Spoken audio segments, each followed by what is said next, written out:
बसंत पंचमी का दिन, महाराज सरस्वती का दिन, जिस दिन जो बच्चा पढ़ने में कमजोर होता है उसके हाथ से बसंत पंचमी के दिन सरसों के 31 फूल शंकर जी को चढ़ा दिए जाते हैं तो बच्चा पढ़ने में अव्वल निकल जाता है। उसके बच्चे को कभी नहीं कह सकते कि पढ़ने बैठ, वो खुद बैठेगा। केवल आज बसंत पंचमी का दिन, एक ही दिन चढ़ता है। और बाकी के सरसों के फूल आपको मालूम है कि रोग मुक्ति के लिए तो होते ही हैं। ये तो आपको पहले भी वर्णन किया महाराज कि जब कोई एकदम रोग आ जाए और डॉक्टर एकदम बोल दे कि ये रोग भारी आ गया है और इसकी जांचें जाएंगी और फिर ये कुछ भी हो सकता है, तो क्या करा जाता था कि 108 सरसों के फूल लाकर तुरंत शंकर भगवान को चढ़ाए जाते थे महाराज। तो चढ़ाने के बाद में रिपोर्ट अच्छी आती है। ऐसा नियम है। कहीं ठेका कोई ठेकेदारी करते ना, जो ठेका भरते हैं कि भाई मेरा टेंडर आना चाहिए, मेरा ये काम होना चाहिए, मेरी मल्टी बनना चाहिए, या मेरा ये काम के लिए जा रहा हूं, ये काम फतेह होना चाहिए, उसके सबके हाथ पैर जोड़ने से अच्छा एक काम करो, बस 108 सरसों के फूल उठाओ, शंकर जी का उद्धतेश्वर महादेव का नाम लिखो और छोड़ दो, शिव जी के ऊपर एक एक कर चढ़ा दो, वो ठेका तुम्हें ही मिलेगा, वो काम तुम्हारे पास ही आएगा। बस केवल अवधूतेश्वर अर्थात ये जो क्रम है, ये वो क्रम तो 108 सरसों के फूल का आप कभी भी कर सकते हो, पर जो ये बच्चों के लिए किया जाता है वो केवल बसंत पंचमी के दिन ही होता है महाराज। आज ही के सरस्वती जी का एक नाम शारदा है। क्या नाम है? जम के बोलिए जरा।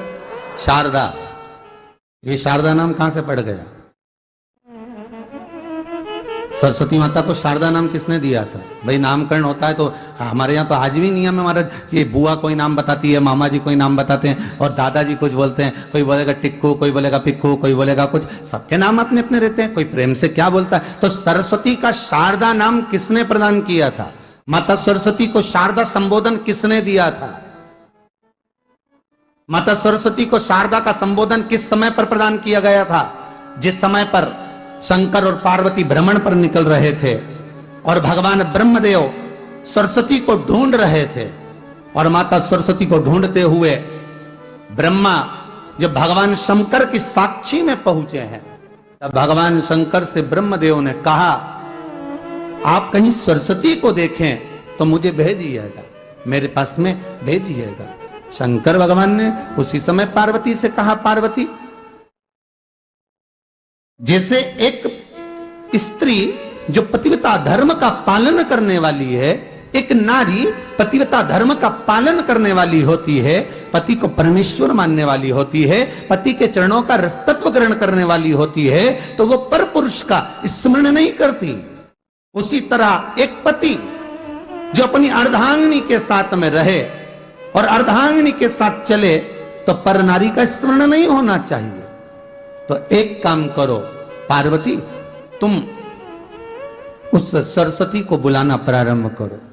अब पार्वती जी ने कहा सरस्वती तो मेरी बहन जैसी है, सरस्वती तो मेरी सखी जैसी है, अब मैं उसको अगर बुलाऊं, आवाज दूं, अच्छा नहीं लगेगा। तो माता पार्वती जब ढूंढते ढूंढते ढूंढते ढूंढते शंकर भगवान के साथ में भ्रमण करती करती पहुंची, तो क्या देखती है माता पार्वती कि एक सरोवर के पास में माता सरस्वती बैठकर सरोवर में अपना मुखाग्रविंद देख रही थी। श्वेत वस्त्र था मेरा माँ का और बड़ी सुंदर गले में माला पहन रखी थी माता सरस्वती ने, और एक सरोवर में माता सरस्वती अपने मुख को जब निहार रही हैं, उस दर्पण के भाव में अपने प्रतिबिंब को देख रही हैं, तब उस समय पर माता पार्वती ने कहा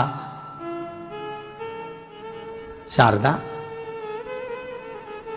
सरस्वती को लगा कि मेरा संबोधन ये किसने कहा, पलट कर देखा, सरस्वती ने कहा पार्वती तुम? हाँ, मैंने तेरा जो दर्पण में प्रतिबिंब देखा है, तेरा स्वरूप देखा, पर तू इतनी सुंदर है, इतनी सुंदर है, पर तेरा जल में जो स्वरूप देखा ना वो नीला दिखाई दिया, थोड़ा सा श्याम दिखाई दिया, इसलिए मैंने तुझे शारदा कह दिया। आज भी हमारे मध्य प्रदेश के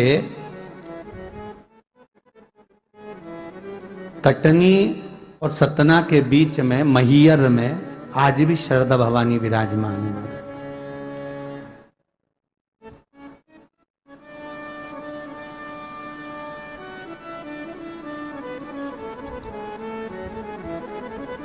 धार जिले में जाएंगे तो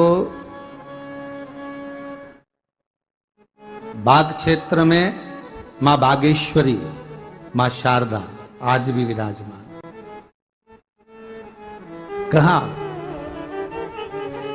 सरस्वती जी पूछी, पार्वती तुमने मेरे को शारदा क्यों कहा?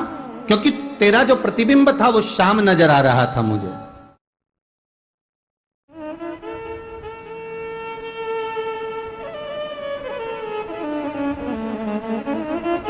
उस प्रतिबिंब को देखकर मैंने तुझे शारदा का संबोधन दिया। तुम्हें ब्रह्मा जी बुला रहे हैं। सरस्वती ने कहा, पार्वती मैया दीदी, आपने मुझे जो नाम दिया है, जगत के लोग, संसार के लोग मुझे इस नाम से जब पुकारेंगे तो ये शारदा, ये सरस्वती स्वयं उसके कंठ पर, उसके मस्तिष्क पर सदा विराजमान रहेगी। ये शारदा